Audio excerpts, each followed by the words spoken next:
എല്ലാ വുമൻസും ലൈഫിൽ സ്ട്രഗിൾ ചെയ്യുന്ന ഏറ്റവും വലിയൊരു പോയിന്റ് ഇത് മാത്രമാണ്. Hello, welcome back. ഞാനിന്ന് ഒരു വുമൻ്റെ സ്റ്റോറി പറഞ്ഞുതരാം. ഓപ്ര വിൻഫ്രെ ജീവിതത്തിൽ ഒരുപാട് മുന്നേറണമെന്ന് ആഗ്രഹിച്ച ഒരു ദരിദ്രരായ പെൺകുട്ടി. ദാരിദ്ര്യത്തിൻ്റെ കൊടുമുടിയിൽ നിന്ന് വരുന്ന സമയത്ത് ഓപ്രക്ക് അറിയില്ലായിരുന്നു തൻ്റെ ലോകത്തിലേക്ക് താൻ കരിയറുമായിട്ട് പോകുന്ന സമയത്ത് എന്തൊക്കെ സ്ട്രഗിൾസ് വരും എന്നുള്ളത്. സോ ആ ഒരു പോവർട്ടിയിൽ നിന്നുകൊണ്ട് തന്നെ തൻ്റെ ഏറ്റവും വലിയ സക്സസിനെ കണ്ട ഒരാളായിരുന്നു ഓപ്ര.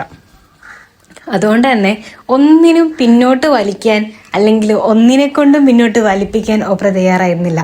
തൻ്റെ ആഗ്രഹങ്ങൾ എന്താണോ അതനുസരിച്ച് മുന്നോട്ട് പോകാൻ തന്നെ തീരുമാനിച്ചിട്ടുണ്ടായിരുന്നു. പക്ഷേ ടെലിവിഷൻ ചാനലുകളിൽ ഇവർ സ്റ്റോറി പറയാൻ വേണ്ടിയിട്ടും അതേപോലെ തന്നെ ബാക്കിയുള്ള പ്രോഗ്രാംസിന് വേണ്ടി ചെന്ന സമയത്തും ഇവർ ഫേസ് ചെയ്തൊരു ഇഷ്യൂ ആയിരുന്നു വാട്ട് അതേഴ്സ് ടെൽ എന്നുള്ളത്. കാരണം മറ്റുള്ള ആളുകളുടെ ഓരോ കാര്യത്തിനെയും ജഡ്ജ് ചെയ്യാൻ വേണ്ടി തുടങ്ങി. നീ ഒരിക്കലും ഈ ഒരു ടെലിവിഷൻ ചാനലിൽ അല്ലെങ്കിൽ ഒരു ടെലിവിഷൻ മേഖലയിൽ ഫിറ്റ് അല്ല എന്നുള്ള രീതിയിൽ ഇവർ തളർത്തിക്കൊണ്ടിരുന്നു എന്നുള്ളതാണ്. പക്ഷേ ഒപ്ര ഇതൊന്നും കേൾക്കാൻ തയ്യാറായിരുന്നില്ല. കാരണം അവൾക്ക് ഒരു സ്ട്രോങ് ബിലീഫ് ഉണ്ടായിരുന്നു. ഞാൻ എന്താണെന്നും എനിക്ക് എന്തൊക്കെ ചെയ്യാൻ പറ്റുമെന്നും പൂർണ്ണമായിട്ടുള്ള ഒരു വിശ്വാസം ഒപ്രക്ക് ഉള്ളതുകൊണ്ട് തന്നെ ബാക്കിയുള്ള ആളുകൾ പറയുന്നത് ഒപ്ര കണക്കിലെടുത്തിട്ടില്ല. അതുകൊണ്ട് തന്നെ ടെലിവിഷൻ ചാനലുകളിൽ അവർ തിളങ്ങി നിന്നത് മാത്രമല്ല, അവർ സ്റ്റോറികൾ പറയാൻ വേണ്ടി തുടങ്ങി. പതിയെ പതിയെ ആളുകൾ അവരുടെ സ്റ്റോറികൾ കേൾക്കാൻ വേണ്ടി തുടങ്ങി. ഹിയർ ഒന്ന് ഗിവ് അപ്പ് ചെയ്തിരുന്നെങ്കിൽ നശിച്ചു പോകാവുന്ന കരിയറിനെ ഒപ്ര സ്വന്തം ബിലീഫിൽ, അതായത് തന്നോട് തന്നെയുള്ള ആ ഒരൊറ്റ ബിലീഫ് കൊണ്ട് മാത്രമാണ് ഒരു സക്സസിലേക്ക് എത്തിക്കുന്നത്. ഇന്ന് ലോകത്തിലെ ഏറ്റവും മോസ്റ്റ് ഇൻഫ്ലുവൻഷ്യൽ വുമൺ ആയിട്ട് അറിയപ്പെടുന്ന ആളാണ് ഒപ്ര. അത് വെറും ഒരു സ്റ്റോറി ടെല്ലിംഗ് മാത്രമല്ല, അവരുടെ സ്ട്രെങ്ത്തും റെസിലിയൻസും കമ്പാഷനും ഇത് ലോകം പുകഴ്ത്തിക്കൊണ്ടിരിക്കുന്ന ഒരു കാര്യം കൂടെയാണ്.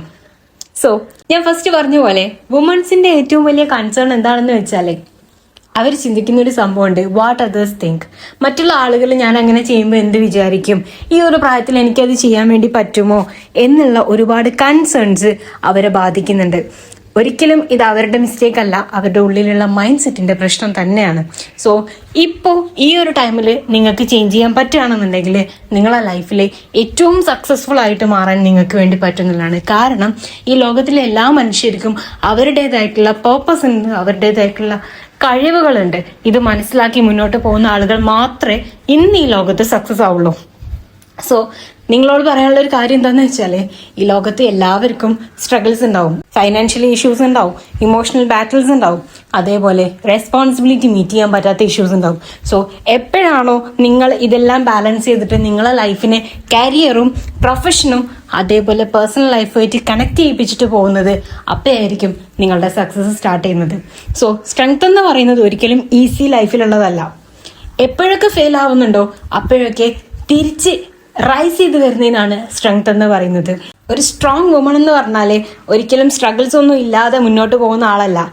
എല്ലാ സ്ട്രഗിൾസൊന്നും തിരിച്ചു വന്ന് പുതിയൊരു ലൈഫിനെ ബിൽഡ് ചെയ്തെടുക്കുന്ന ആളുകളെയാണ് നമ്മൾ സ്ട്രോങ് വുമൺ അല്ലെങ്കിൽ സ്ട്രോങ് പേഴ്സൺ എന്നറിയപ്പെടുന്നത്.